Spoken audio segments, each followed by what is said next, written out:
दोस्तों नमस्कार। आज एक विशेष दिन है।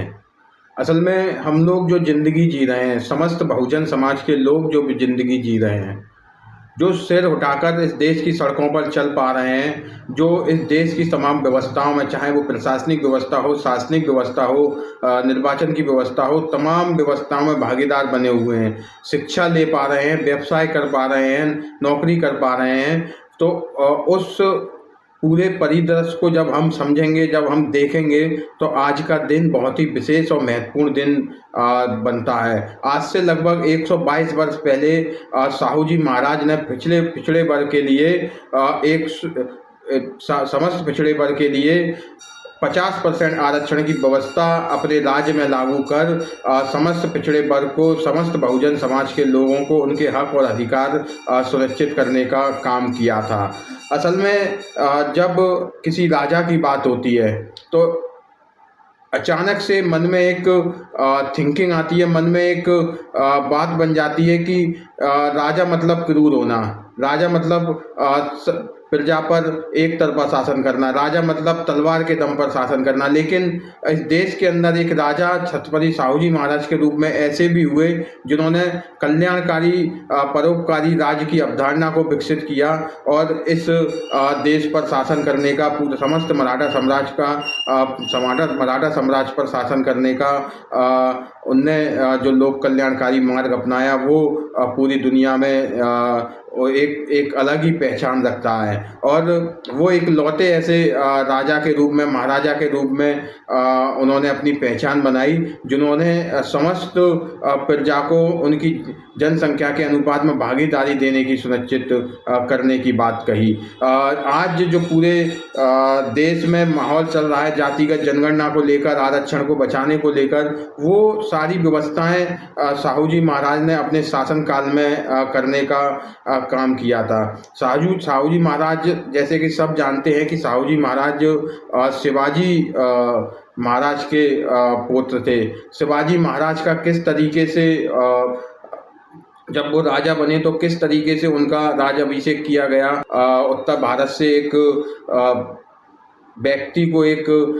ब्राह्मण समाज के व्यक्ति को राज्याभिषेक करने के लिए बुलाया गया, तो उन्होंने अपने पैर की उंगली से उनका राज्याभिषेक, राज तिलक किया। ये शोषण की व्यवस्था, जिस तरीके से शिवाजी महाराज को एक हिंदू सम्राट के रूप में पूरे देश में बताया जाता है, हिंदू स्वराज के रूप में पूरे देश में उनको उनके पहचान के रूप में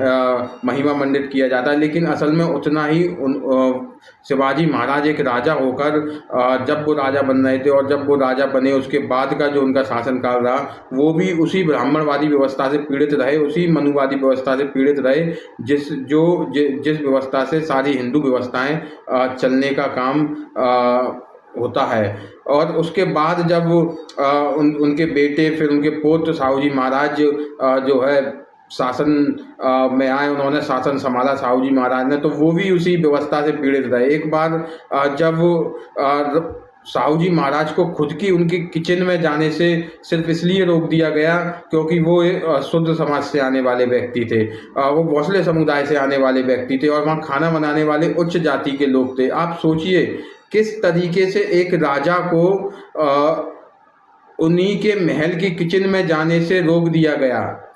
उनके यहाँ एक व्यक्ति काम करता था, उसने एक तालाब से पानी पी लिया तो वहाँ के उच्च जाति के लोगों ने सिर्फ इसलिए उसके साथ मारपीट की कि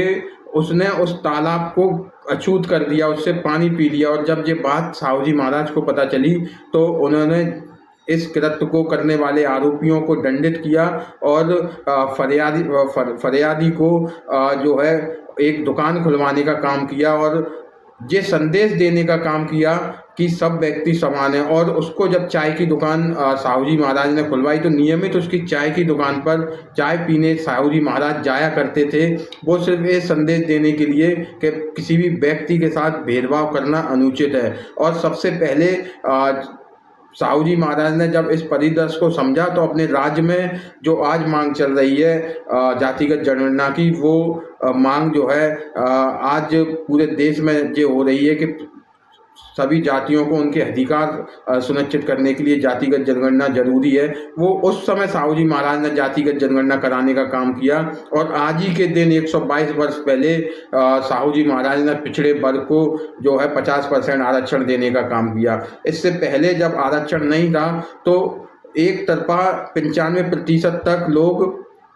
सिर्फ एक ही जाति के उनके प्रशासनिक अधिकारी, उनके शासन में प्रशासनिक अधिकारी हुआ करते थे। और जब साहू जी महाराज ने इस आरक्षण की आज के दिन 122 वर्ष पहले व्यवस्था की तो आधे से कम उस जाति विशेष के लोग उनकी प्रशासनिक व्यवस्था में रह गए और प्रत्येक जाति को जो है वहाँ नियुक्त हुए और उनको वहाँ नौकरी करने का अधिकार प्राप्त हुआ। उसके बाद ये सिलसिला निरंतर जारी रहा। महिलाओं के लिए जो बाबा साहब आज़ादी के बाद हिंदू कोड बिल लेकर आए थे महिलाओं की आज़ादी के लिए, वो सारे काम साहू जी महाराज ने अपने शासनकाल में महिलाओं की आज़ादी के लिए करने का काम किया था। और इसी के साथ साहू जी महाराज ने उस क्रम को आगे बढ़ाते हुए दलितों के लिए शिक्षा और हॉस्टल की व्यवस्था करने का काम साहू जी महाराज ने किया था। साहू जी महाराज का अगर शासन आज के समय में, अगर उनके शासन की जो व्यवस्था थी आज के समय में अगर लागू कर दी जाए तो निश्चित ही भारत जो है काफ़ी आगे पहुंचने का काम करेगा, भारत काफ़ी आगे पहुंच जाएगा। हम साहू जी महाराज को धन्यवाद करते हैं, हम साहू जी महाराज को नमन करते हैं। आज का विशेष दिन है कि आज से 122 वर्ष पहले साहू जी महाराज ने जो आरक्षण की व्यवस्था देने का काम किया और इस देश के समस्त